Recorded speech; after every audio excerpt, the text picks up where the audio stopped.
Hello friends, welcome to our channel be nice for better life. आज के video में हम साइंस के 50 ऐसे महत्वपूर्ण प्रश्न देखने जा रहे हैं जो कि बार बार पूछे जाते रहे हैं और आगामी प्रतियोगी परीक्षाओं में भी इससे प्रश्न आने की पूरी संभावना बनती है। साइंस के इस सीरीज में मैं लगभग 1000 प्रश्नों को डील करूँ। दोस्तों, मैंने जो आज तक एनालाइज किया है इसके बाहर के प्रश्न तो बनते ही नहीं, और अगर बनते भी हैं तो उसे मैं नेक्स्ट सीरीज में लेकर के आऊंगा। तो वीडियो को आप अंत तक देखें और इसे दोबारा तिबारा देख करके याद करने की कोशिश करें, प्रयास करें। तो चलिए प्रश्नों की शुरुआत करते हैं। आज के प्रश्न संख्या 1 से, जो कहता है, मोटर कार में शीतलन तंत्र किस सिद्धांत पर कार्य करता है? मोटर कार में शीतलन तंत्र किस सिद्धांत पर कार्य करता है? इसका उत्तर होगा संवहन के सिद्धांत पर। मोटर कार में शीतलन तंत्र गाड़ियों को ठंडा करने के लिए, इंजन को ठंडा करने के लिए जो रेडिएटर का यूज करते हैं, उस सिद्धांत के बारे में ये बात कर रहा है। तो ये संवहन के सिद्धांत पर कार्य करता है। हमारा अगला प्रश्न है, जीवित प्राणियों के शरीर में होने वाली कौन सी एक प्रक्रिया पाचन प्रक्रिया? जीवित प्राणियों के शरीर में होने वाली कौन सी एक प्रक्रिया पाचन प्रक्रिया है? इसका उत्तर होगा प्रोटीनों का एमिनो अम्ल में विघटन। प्रोटीनों का एमिनो अम्ल में विघटन। अगला प्रश्न है, एक टेलीविजन में दूरस्थ नियंत्रण के लिए किस प्रकार के विद्युत चुंबकीय विकिरण का उपयोग किया जाता है?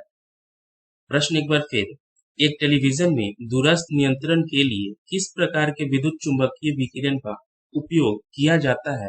इसका उत्तर होगा हर्ट्ज या लघु रेडियो तरंगे। हर्ट्ज या लघु रेडियो तरंगे। अगला प्रश्न है, मीथेन जिसके वायुमंडल में उपस्थित है वह ग्रह है, वह कौन सा ग्रह है? मीथेन जिस भी वायुमंडल में उपस्थित है वह ग्रह कौन सा है?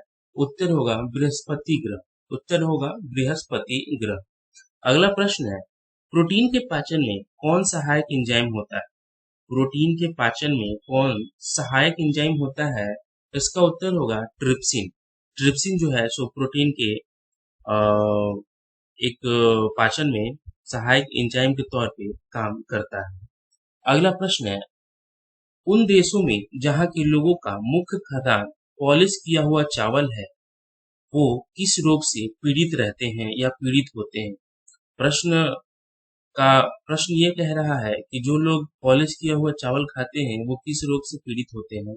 उत्तर होगा बेरी से। उत्तर होगा बेरी।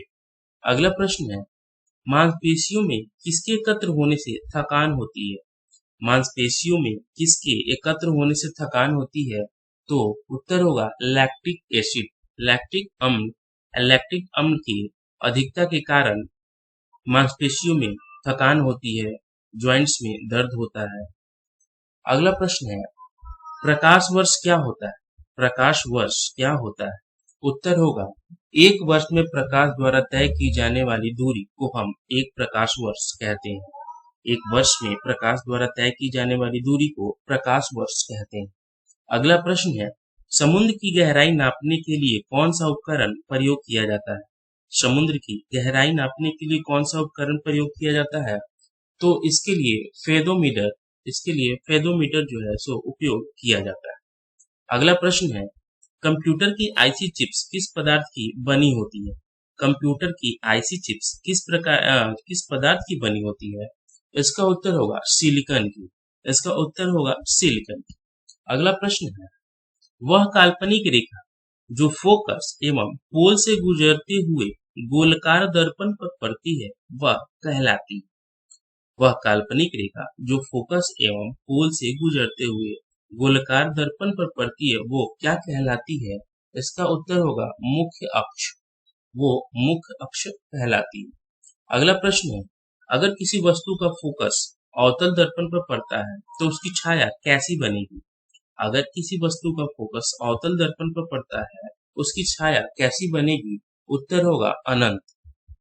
अगला प्रश्न है, वह धातु जो अम्ल एवं क्षार के साथ क्रिया करके हाइड्रोजन निकालती है वह कौन सी धातु है जो अम्ल एवं क्षार के साथ क्रिया करके हाइड्रोजन निकालती है? उत्तर होगा जिंक।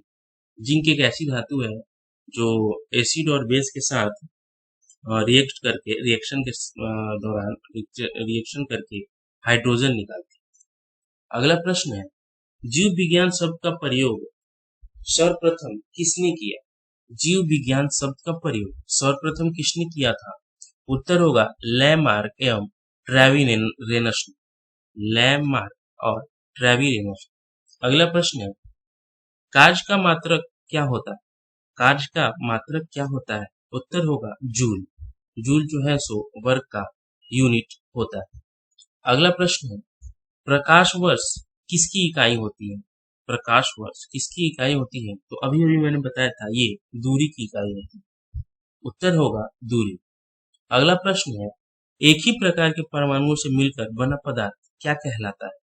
एक ही प्रकार के परमाणुओं से मिलकर बना पदार्थ क्या कहलाता है? उत्तर होगा वो तत्व कहलाता है। तत्व। अगला प्रश्न है, दो या दो से अधिक तत्वों के मात्रा के विचार से एक निश्चित अनुपात में संयोग करने से बना पदार्थ क्या कहलाता है? दो या दो से अधिक तत्वों के एक निश्चित अनुपात में संयोग करने से बना पदार्थ क्या कहलाता है?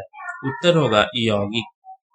अगला प्रश्न है, किसी ध्वनि स्रोत की आवृत्ति में होने वाले उतार चढ़ाव को क्या कहते हैं? किसी ध्वनि स्रोत की आवृत्ति में होने वाले उतार चढ़ाव को क्या कहते हैं? उत्तर होगा डॉपलर इफेक्ट, डॉपलर प्रभाव। अगला प्रश्न है, कोई कण एक सेकंड में जितने कंपन करता है उस संख्या को क्या कहते हैं? कोई कण एक सेकंड में जितने कंपन करता है उस संख्या को क्या कहते हैं? तो उसे आवृत्ति कहते हैं, उसे आवृत्ति कहते हैं। अगला प्रश्न है, ध्वनि वायु में ध्वनि की चाल 332 मीटर पर सेकंड होती है। यदि दाब बढ़ाकर 2 गुना कर दिया जाए तो ध्वनि की चाल क्या होगी? देखिए, कह रहा है प्रश्न, वायु में ध्वनि की चाल 332 मीटर पर सेकंड होती है।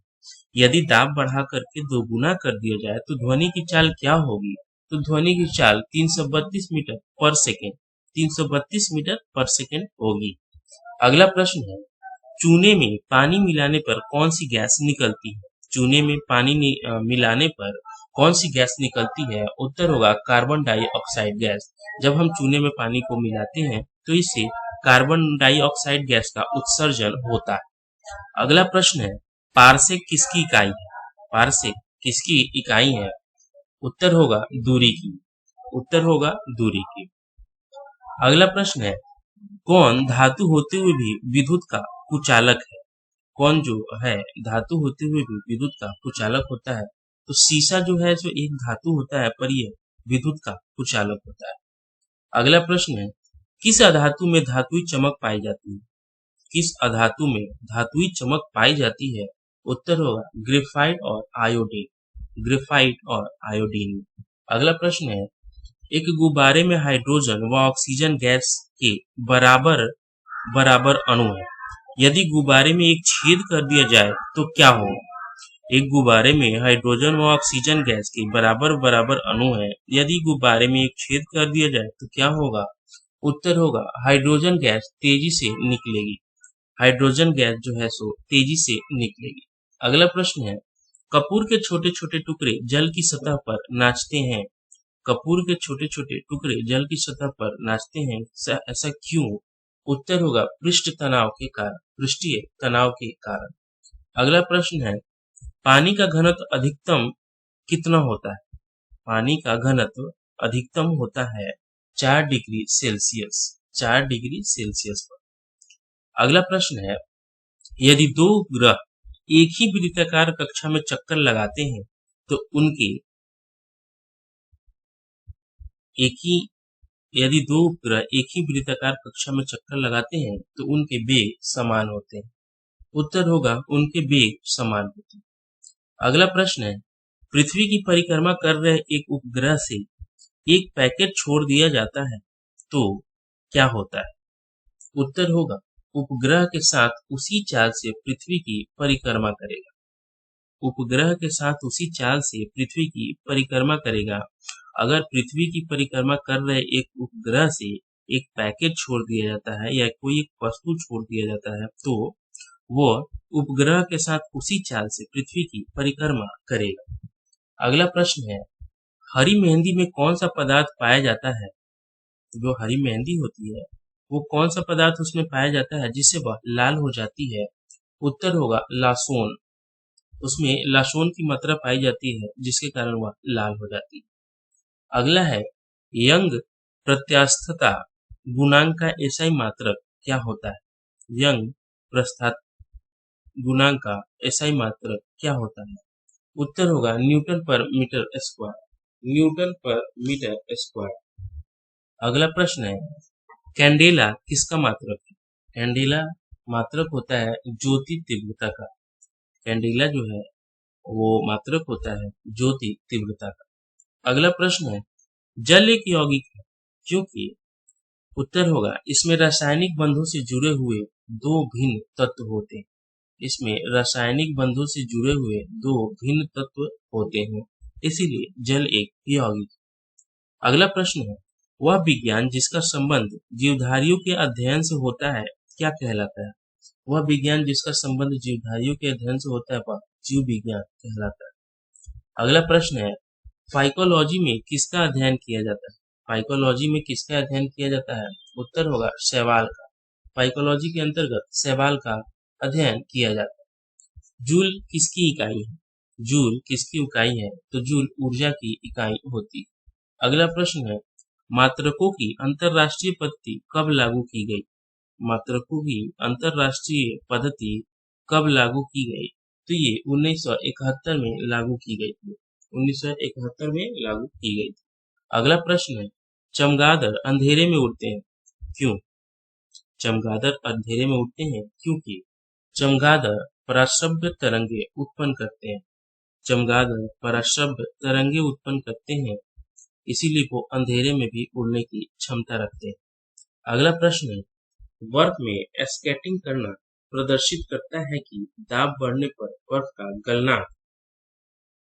बर्फ में स्केटिंग करना प्रदर्शित करता है कि दाब बढ़ने पर बर्फ का गलनांक घट जाता है। उत्तर होगा घट जाता है। अगला प्रश्न है स्टेनलेस स्टील एक मिश्र धातु जबकि वायु एक मिश्रण। उत्तर होगा मिश्रण। स्टेनलेस स्टील एक मिश्र धातु है जबकि वायु क्या होता है? मिश्रण होता है। अगला प्रश्न है पर्यावरण का अध्ययन जीव विज्ञान की किस शाखा के अंतर्गत किया जाता है? पर्यावरण का अध्ययन जीव विज्ञान की किस शाखा के अंतर्गत किया जाता है? उत्तर होगा परिस्थितिकी शाखा के अंतर्गत। अगला प्रश्न है फूलों के संवर्धन के विज्ञान को क्या कहते हैं? फूलों के संवर्धन के विज्ञान को हम लोग फ्लोरिकल्चर कहते हैं। उत्तर होगा फ्लोरिकल्चर। अगला प्रश्न है किसी असंतुलित बल द्वारा किसी पिंड में उत्पन्न त्वरण। उत्तर होगा बल के अनुक्रमानुपाती होता है। किसी असंतुलित बल द्वारा किसी पिंड में उत्पन्न त्वरण कैसा होता है? तो बल के अनुक्रमानुपाती होता है। बल के अनुक्रमानुपाती होता है। अगला प्रश्न है ऑक्सीकरण अभिक्रिया में क्या होता है? ऑक्सीकरण अभिक्रिया में ऑक्सीजन का जुड़ना होता है। ऑक्सीजन का जुड़ाव होता है। अगला प्रश्न है परमाणु नाभिक के अवयव कौन कौन से होते हैं? परमाणु नाभिक के अवयव प्रोटॉन और न्यूट्रॉन होते हैं। प्रोटॉन और न्यूट्रॉन। अगला प्रश्न है सजावटी वृक्ष तथा झाड़ियों के संवर्धन से संबंधित अध्ययन क्या कहलाता है? सजावटी वृक्ष तथा झाड़ियों के संवर्धन से संबंधित अध्ययन क्या कहलाता है? तो आर्बोरिकल्चर। उत्तर होगा आर्बोरिकल्चर कहलाता है। अगला प्रश्न है निकट दृष्टि दोष से पीड़ित व्यक्ति के चश्मे में कौन सा लेंस प्रयोग किया जाता है? निकट दृष्टि दोष से पीड़ित व्यक्ति के चश्मे में अवतल दर्पण का प्रयोग किया जाता है। उत्तर होगा अवतल दर्पण। अगला प्रश्न है दूर दृष्टि दोष से पीड़ित व्यक्ति के चश्मे में कौन सा लेंस प्रयोग किया जाता है? उत्तर होगा उत्तल लेंस। दूर दृष्टि दोष पीड़ित व्यक्ति के चश्मे में उत्तल लेंस का प्रयोग किया जाता है। और आज का आखिरी प्रश्न है न्यूटन के गति के तीसरे नियम के अनुसार क्रिया तथा प्रतिक्रिया के संबंधन बल। उत्तर है इसमें हमेशा भिन्न भिन्न वस्तुओं पर ही लगे होने चाहिए। प्रश्न कहता है न्यूटन के गति के तीसरे नियम के अनुसार क्रिया तथा प्रतिक्रिया से संबंध बल जो है वो कैसा होता है या कैसा लगना चाहिए? तो वो हमेशा भिन्न भिन्न वस्तुओं पर ही लगे होने चाहिए, हमेशा भिन्न भिन्न वस्तुओं पर ही लगे होने चाहिए। तो दोस्तों, हमारा आज का वीडियो यहीं पे समाप्त होता है। अगले वीडियो में हम 50 साइंस के और भी प्रश्न लेकर के आएंगे। वीडियो को देखने के लिए बहुत बहुत धन्यवाद। Thank you so much.